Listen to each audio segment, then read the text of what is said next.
Nananampalataya natin, di ba kapag tayo nananampalataya sa Panginoon, kapag nagbabasa tayo ng salita ng Diyos, lalago ang pananampalataya natin. So, kapag ang naririnig natin puro negative, lalago ang pananampalataya natin.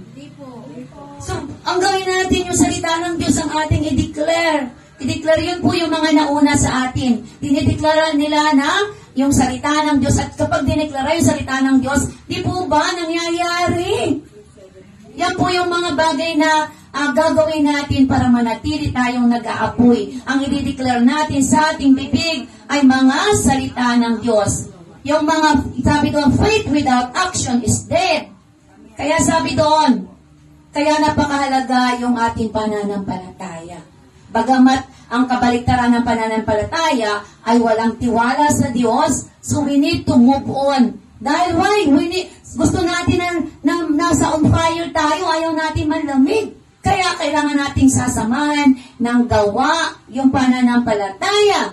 At yung pananampalataya na may gawa, we need to pray. We need to read the Word of God. We need to apply. We need to study the Word of God.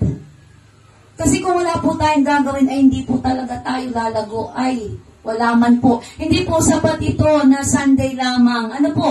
We need every one of us, we need to give time to God. Kailangan nyo rin po, kayo rin po, isa-isa po ito, na magsaliksik. Sabi doon, kaya sabi doon, na we need, na, don't, sabi dito, huwag kayong papayag na yung apoy ay umalis. Ano na maliwanag ko, basahin natin.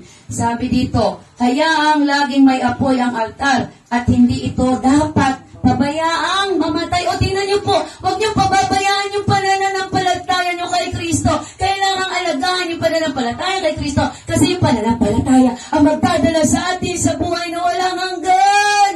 Woo! Hallelujah! Tingnan niyo po ang kabutihan ng Panginoon.